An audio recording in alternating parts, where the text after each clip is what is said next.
Good afternoon guys, pagkatapos ko lang kumain eh. Guys, tara. Tingnan nyo. Kausapin ko yung aso ko. Pagalitan ko. Kasi kumakain ako, biglang tumae dun eh. Kumakain ba naman ako, pinagtakot ako ng tae. Ito guys, ayan. Samahan nyo ako. So, ito siya.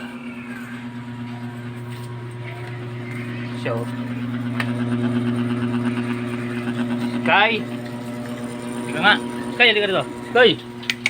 Halika dito. Sky. Halika dito. Lapit.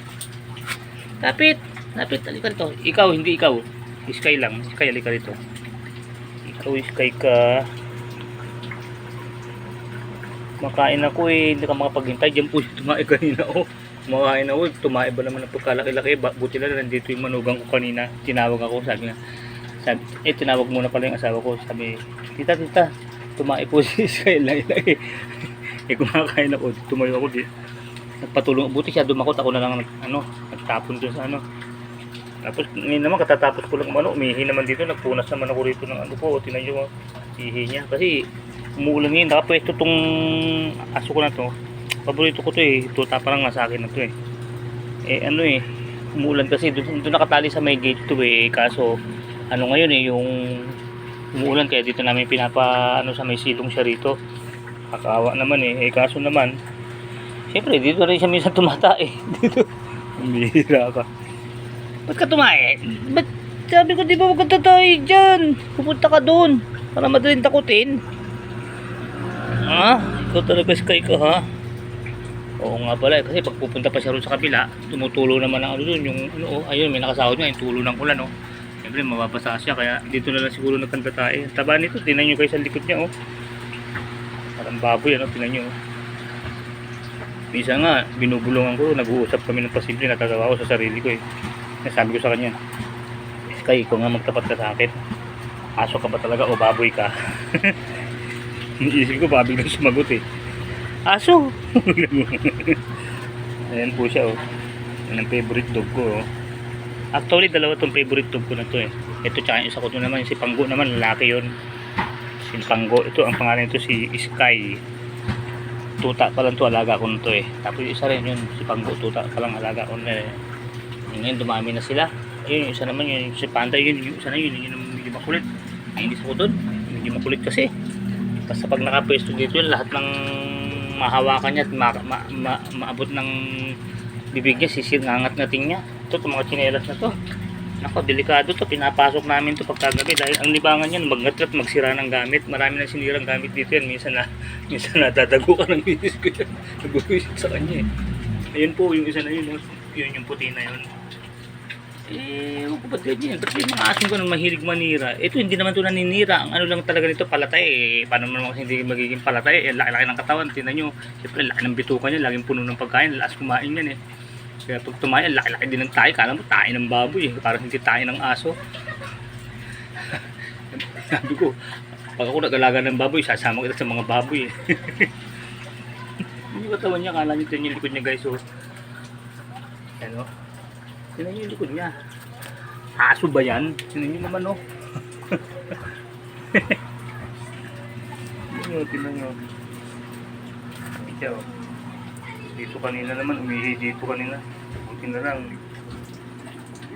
matyagang magpunas ang ngayon ng mga ihi asawa ko kaso nagtitinda sa kanina kaya kahit kumakain ako napilitan akong maganda kasi pag di mo pinunasan yun babaho yun tsaka pakahigaan niya siyempre babaho ang balahibo niya kaya tinatanggal agad namin yun yung kinis ng balahibo niya inaalagaan ko magbumaho yan yung kawawa naman umuulan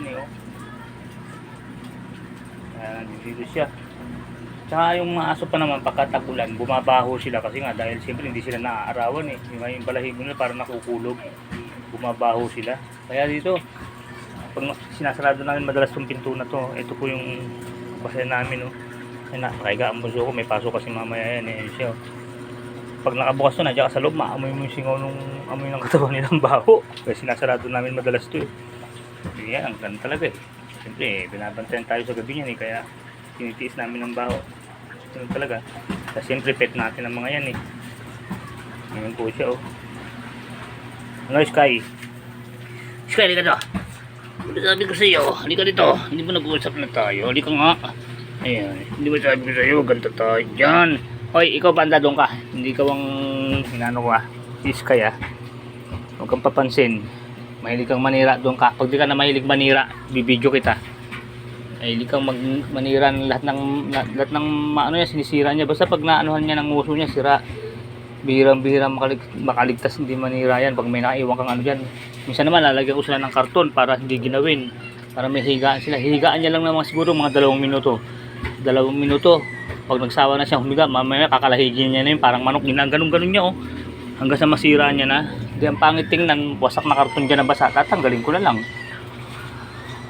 Nilalagyan ko sila ng higaan, sisirain niya.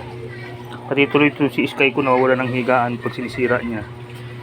Kasi may tuloy natutulog si Sky. Sky ano? Wawa naman si Sky ko tuloy. Alam mo, malapit na, konting tiis na lang. Mag-August na. Titigil na yung ulan na yan, sana. Hindi ka nagiginawin. Konting tiis na lang Sky.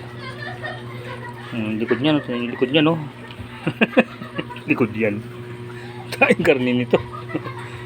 Nung time na kumakain pa ako ng aso, daing karne nito, pag nilagay sa talyasi ito, Aso, bawal na ngayon magkatay ng aso kahit nga sarili mong aso ano ba, binili mo sa ano, yung ayaw na nila ng aso nila, kakatayin mo. Pag nabidyohan ka, bawal mga guys, inform ko nga po pala kayo, totoo po yun. Huwag nyo sabihin binili nyo aso tapos sabihin nyo binili nyo, kakatayin nyo sarili nyo yun.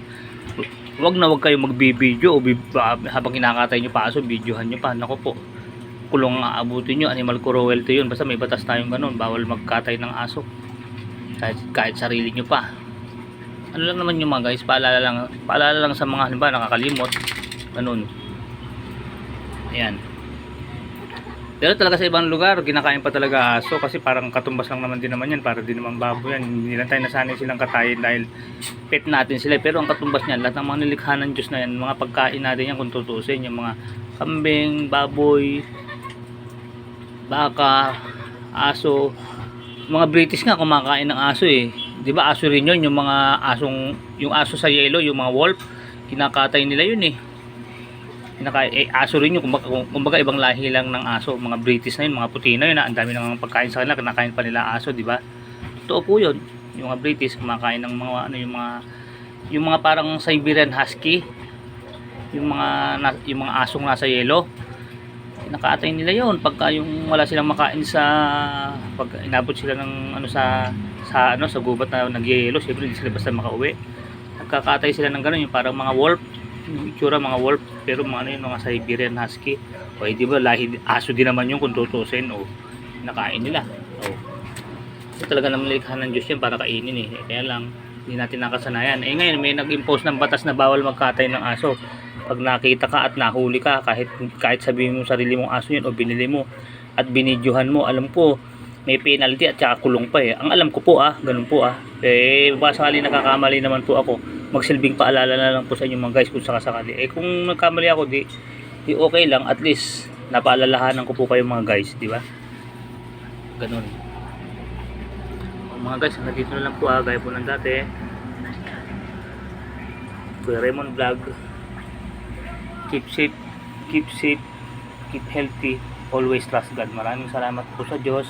This is Kuya Mon Vlog signing off for now. Maraming salamat po. Thank you for watching my video. Salamat po sa inyo mga guys, followers, non-followers, and viewers. Maraming salamat po sa inyo.